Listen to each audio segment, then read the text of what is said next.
Hello दोस्तों, आज हम शिव महापुराण के विद्वेश्वर संहिता का 11वां अध्याय शुरू कर रहे हैं। 11वां अध्याय शिवलिंग की स्थापना और पूजन की विधि। ऋषियों ने पूछा, सूत जी, शिवलिंग की स्थापना कैसे करनी चाहिए तथा उसकी पूजा कैसे, किस काल में तथा किस द्रव्य द्वारा करनी चाहिए। सूत जी ने कहा, महर्षियों, मैं तुम लोगों के लिए इस विषय का वर्णन करता हूँ, इसे ध्यान से सुनो और समझो। अनुकूल एवं शुभ समय में किसी पवित्र तीर्थ में नदी के तट पर ऐसी जगह पर शिवलिंग की स्थापना करनी चाहिए जहां रोज पूजन कर सकें। पार्थिव द्रव्य से, जलमय द्रव्य से अथवा तेजस द्रव्य से पूजन करने से उपासक को पूजन का पूरा फल मिल जाता है।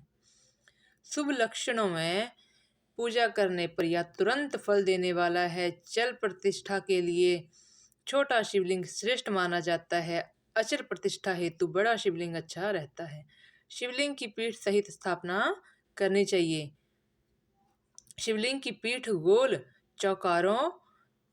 चौकोर, त्रिकोण अथवा खाट के पाए की भांति ऊपर नीचे मोटा और बीच में पतला होना चाहिए। ऐसा लिंग पीठ महान फल देने वाला होता है। पहले मिट्टी अथवा लोहे से शिवलिंग का निर्माण करना चाहिए। जिस द्रव्य से लिंग का निर्माण हो उसी से उसका पीठ बनाना चाहिए। यही अचल प्रतिष्ठा वाले शिवलिंग की विशेषता है। चल प्रतिष्ठा वाले शिवलिंग में लिंग व प्रतिष्ठा एक ही तत्व से बनानी चाहिए। लिंग की लंबाई स्थापना करने वाले मनुष्य के 12 अंगुल के बराबर होनी चाहिए। इससे कम होने पर फल भी कम प्राप्त होता है, परंतु 12 अंगुल से लंबाई अधिक भी हो सकती है। चल लिंग में लंबाई स्थापना करने वाले के 1 अंगुल के बराबर होनी चाहिए, उससे कम नहीं। यजमान को चाहिए कि पहले वह शिल्प शास्त्र के अनुसार देवालय बनवाए तथा उसमें सभी देव गणों की मूर्ति स्थापित करे। देवालय का गर्भगृह सुंदर, सुदृष्ट और स्वच्छ होना चाहिए। उसमें पूर्व और पश्चिम में 2 मुख्य द्वार हों। जहां शिवलिंग की स्थापना करनी हो उस स्थान में गत्र में नीलम, लाल, बैदुर्य, श्याम, मरकत, मोती, मूंगा, गोमेद और हीरा, इन 9 रत्नों को वैदिक मंत्रों के साथ छोड़ें। 5 वैदिक मंत्रों द्वारा 5 स्थानों से पूजन करके अग्नि में आहुति दें और परिवार सहित मेरी पूजा करके आचार्य को धन से तथा भाई बंधुओं को मनचाही वस्तु से संतुष्ट करें। याचकों को सुवर्ण गृह एवं भू संपत्ति तथा गाय आदि प्रदान करें। स्थावर जंगम सभी जीवों को यतन पूर्वक संतुष्ट कर एक गड्ढे में सुवर्ण तथा 9 प्रकार के रत्न भरकर वैदिक मंत्रों का उच्चारण करके परम कल्याणकारी महादेव जी का ध्यान करें। तत्पश्चात नाद घोष से युक्त महामंत्र ओंकार ओम का उच्चारण करके गड्ढे में पीठ युक्त शिवलिंग की स्थापना करें। वहां सुंदर मूर्ति की स्थापना करनी चाहिए। सुंदर मूर्ति की भी स्थापना करनी चाहिए तथा भूमि संस्कार की विधि जिस प्रकार शिवलिंग के लिए की गई है उसी प्रकार मूर्ति की प्रतिष्ठा भी करनी चाहिए। मूर्ति की स्थापना अर्थात प्रतिष्ठा पंचाक्षर मंत्र से करनी चाहिए।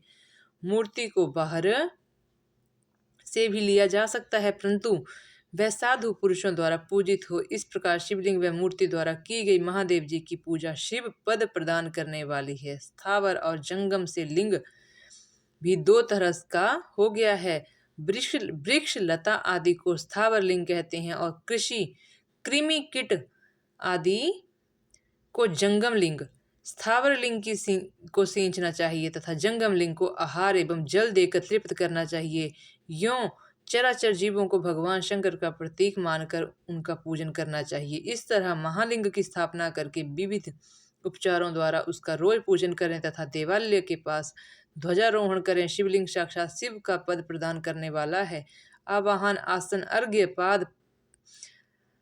पादांग, आचमन, स्नान, वस्त्र, यक्षोपवीत, गंध, पुष्प, धूप, दीप, नैवेद्य, तांबुल, समर्पण, नीराजन, नमस्कार और विसर्जन से 16 उपचार हैं। ये 16 उपचार हैं, इनके द्वारा पूजन करें। इस तरह किया गया भगवान शिव का पूजन शिव पद की प्राप्ति करने वाला है। सभी शिवलिंगों की स्थापना के उपरांत चाहे वे मनुष्य द्वारा स्थापित स्त्रियों ऋषियों या देवताओं द्वारा अथवा अपने आप प्रकट हुए हों, सभी का उपयुक्त विधि से पूजा करनी चाहिए, तभी फल प्राप्त होगा।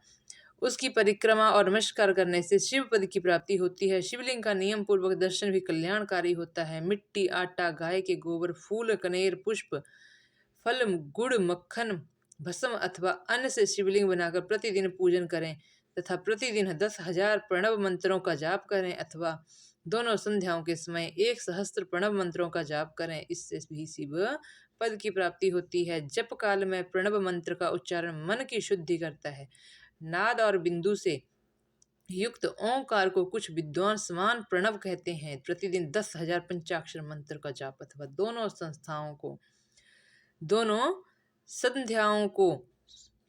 संध्याओं को 1 सहस्त्र मंत्र का जाप शिव पद की प्राप्ति कराने वाला होता है। सभी ब्राह्मणों के लिए प्रणव से युक्त पंचाक्षर मंत्र अति फलदायक है। कलश में किया स्नान। कलश से किया स्नान, मंत्र की दीक्षा, मातृकाओं का न्यास, सत्य से पवित्र अतः करण, ब्राह्मण तथा ज्ञानी गुरु सभी को उत्तम माना गया है।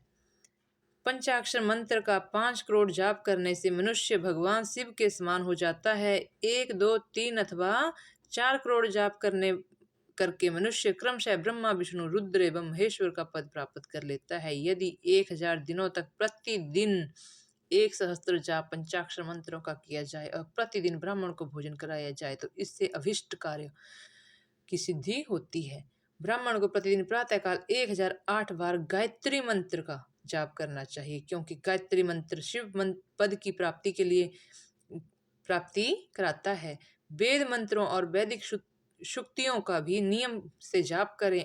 अन्य मंत्रों में जितने अक्षर हैं उनके उतने लाख जाप करें। इस प्रकार यथाशक्ति जाप करने वाला मनुष्य मोक्ष प्राप्त करता है। अपनी पसंद से कोई भी एक मंत्र अपनाकर प्रतिदिन उसका जाप करें अथवा ओम का नित्य 1 सहस्त्र जाप करें। ऐसा करने से संपूर्ण मनोरथों की सिद्धि होती है। जो मनुष्य भगवान शिव के लिए फुलवाड़ी का या बगीचा लगाता है तथा शिव मंदिर में झाड़ने बुहारने का सेवा कार्य करता है, ऐसे शिव भक्त को पुण्य कर्म की प्राप्ति होती है। अंत समय में भगवान शिव उसे मोक्ष प्रदान करते हैं। काशी में निवास करने से भी योग और मोक्ष की प्राप्ति होती है। इसलिए आमरण भगवान शिव के क्षेत्र में निवास करना चाहिए।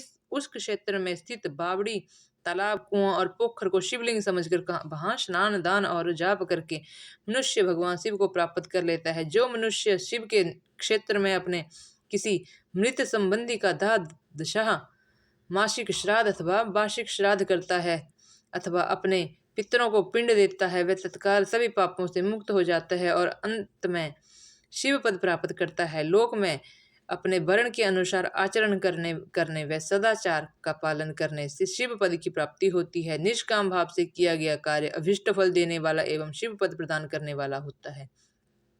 दिन के प्रातः, मध्याह्न और सायं 3 विभाग होते हैं।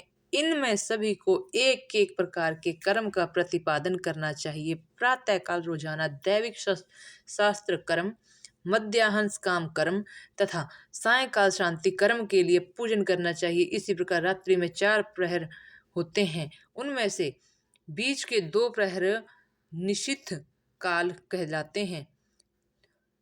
इसी काल में पूजा करनी चाहिए, क्योंकि यह पूजा अभिष्ट फल देने वाली है। कलयुग में कर्म द्वारा ही फल की सिद्धि होगी। इस प्रकार विविध पूर्वक और समय अनुसार भगवान शिव का पूजन करने वाले मनुष्य को अपने कर्मों का पूरा फल मिलता है। ऋषियों ने कहा, सूत जी, ऐसे पुण्य क्षेत्र कौन कौन से हैं जिनका आश्रय लेकर सभी स्त्री पुरुष शिव पद को प्राप्त कर लेंगे? कृपया कर हमें बताइए।